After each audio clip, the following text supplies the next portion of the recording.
Hello दोस्तों, ABC coaching YouTube channel में आप सभी का स्वागत है। इस वीडियो में कक्षा 10वीं के साइंस के ऑब्जेक्टिव क्वेश्चन देखने वाले हैं जो कि आप सभी के लिए काफ़ी इंपॉर्टेंट है। तो सभी छात्र इस वीडियो को शुरू से लेकर अंत तक देखेंगे।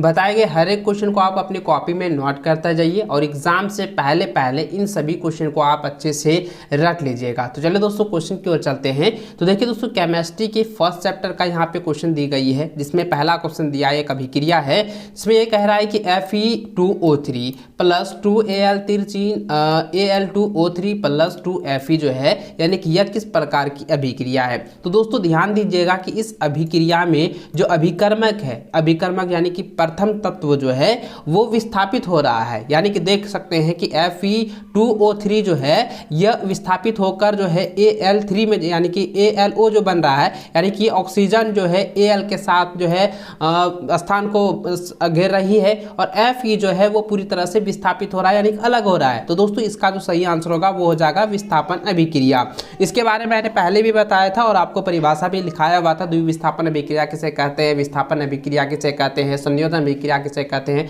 वियोजन अभिक्रिया किसे कहते हैं। इन चारों अभिक्रियाओं के बारे में मैंने आपको पहले भी डिफिनेशन आप लोगों को बता चुका है। तो चलिए दोस्तों नेक्स्ट क्वेश्चन क्यों चले। तो देखिए यहाँ पे दूसरा क्वेश्चन दिया गया है कि लौह चूर्ण पर तनु हाइड्रोक्लोरिक अम्ल डालने पर क्या होगा।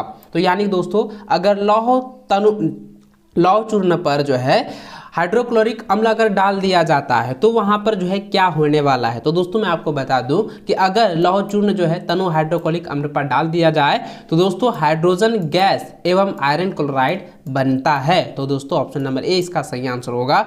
अगला क्वेश्चन है कि नीचे दी गई अभिक्रिया के संबंध में कौन सा कथन औसत्य है। दोस्तों आप ध्यान दीजिएगा, यह जो अभिक्रिया है 2F2PbO plus C तिरचिन 2Pb plus CO2। तो यहाँ पे जरा ध्यान दीजिए दोस्तों कि CO जो है यानी कि कार्बन डाइऑक्साइड जो है, ठीक है, ये क्या हो रहा है, ये खंडित हो रहा है और यहाँ पे कार्बन अकेला है। तो कार्बन क्या है, कार्बन जो है उपचयित हो रहा है, ठीक है, कार्बन उपचयित हो रहा है। और ये जो लेड है PbO जो है ये क्या हो रहा है, अपचयित हो रहा है। याद रखेंगे यहाँ पे देख सकते हैं कि Pb जो है वो अपचयित हो गया है और O जो है CO2 बन यानी कार्बन डाइऑक्साइड के साथ जो है विक्रिया कर रही है। तो दोस्तों यहाँ पे जो इसका सही जो होगा वो कार्बन उपचयित हो रहा है और लेड ऑक्साइड हो रहा है। तो ये दोनों तो इसका सही है, लेकिन दोस्तों 1 और 2 जो है ये पूरी तरह से गलत है, यानी है। तो इसलिए दोस्तों ऑप्शन नंबर ए जो इसका सही आंसर होगा 1 एवं 2। ठीक है, चलिए नेक्स्ट क्वेश्चन यहाँ पे देखें, लिखा है कि BaCl2 प्लस Na2SO4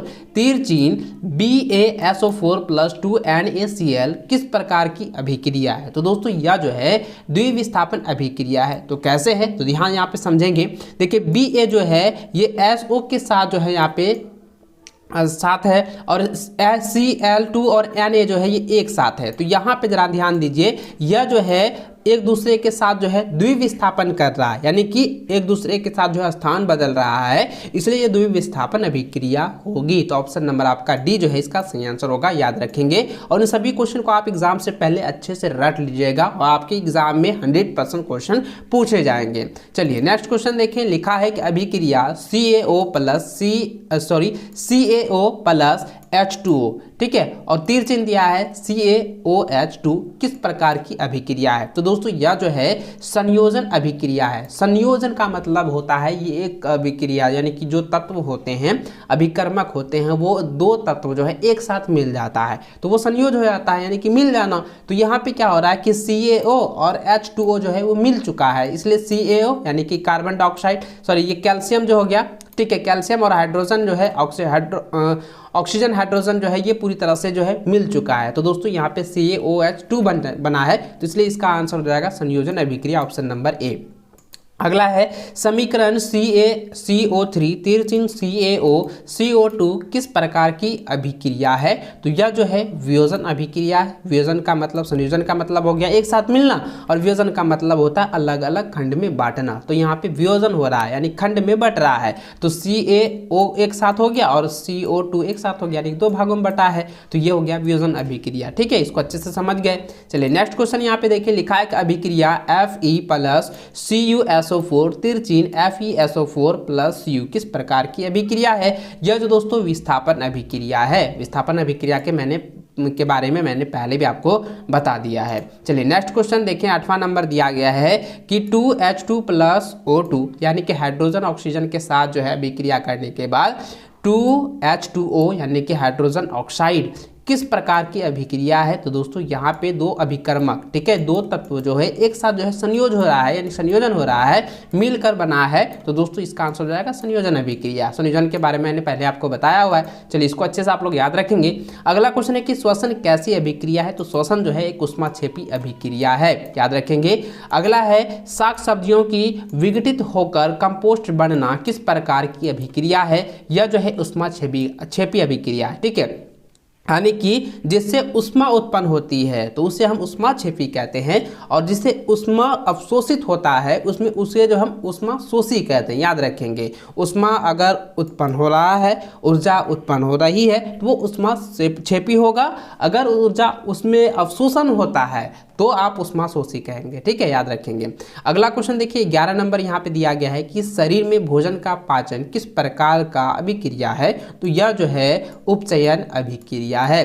अगला है सोडियम सल्फेट और बोरियम क्लोराइड को मिलाने पर किस रंग का अवक्षेप प्राप्त होता है। तो दोस्तों सोडियम सल्फेट और बोरियम सल्फेट को अगर मिला दिया जाए, यानी कि बोरियम क्लोराइड को मिला दिया जाए तो वह जो एक सफ़ेद रंग उत्पन्न करेगी, ठीक है। तो ऑप्शन नंबर सी इसका सही आंसर होगा, याद रखेंगे।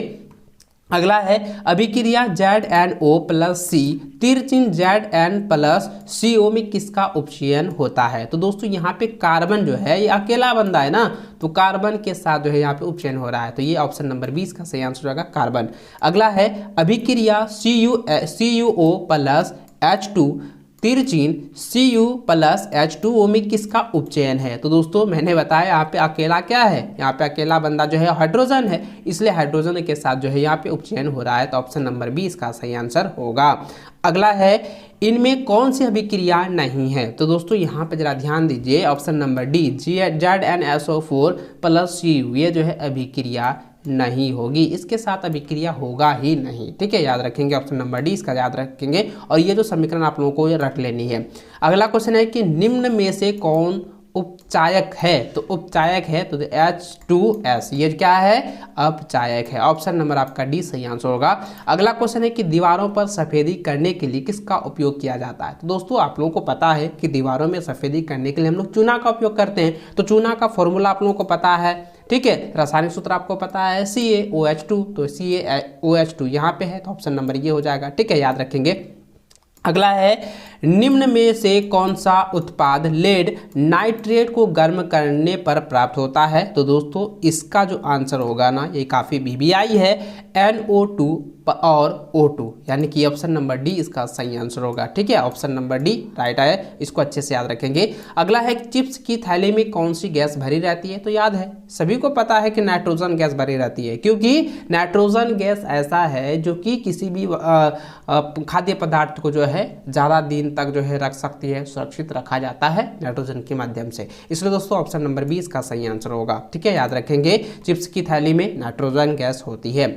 अगला है कि काली चूना CaO पर जब जल डाला जाता है तब अभिक्रिया होती है। तब होता है दोस्तों जब काली चूना, याद होगा कि आप लोग जब पोताई उताई करते हैं ना, घर उर में जो है पोताई उताई करते हैं, दीवार में चूना लगाते हैं, तो उसको अगर हम जल में डालते हैं तो अभिक्रिया होने लगती है, तो ऊर्जा उत्पन्न होती है ना, ऊर्जा उत्पन्न होती है, गैस उत्पन्न होने लगता है, तो वहाँ पे हम लोग क्या कहेंगे, ऊष्माक्षेपी अभिक्रिया होती है, तो ऑप्शन नंबर इसका सही आंसर होगा, ठीक है। इस वीडियो में बताए गए हर एक क्वेश्चन काफ़ी VBI है, इन सभी क्वेश्चन को आप एग्जाम से पहले जो है अच्छे तरीके से रट लीजिएगा, और हो सके तो आप कॉपी में नोट करते जाइए। और दोस्तों आपने अभी तक इस वीडियो को लाइक नहीं किए हैं तो वीडियो को लाइक करने के साथ साथ आप अपने सभी दोस्तों के साथ जो है इस वीडियो को शेयर जरूर कर दीजिए। इस वीडियो को पूरा अंत तक देखने के लिए बहुत बहुत धन्यवाद। जय हिंद, वंदे मातरम।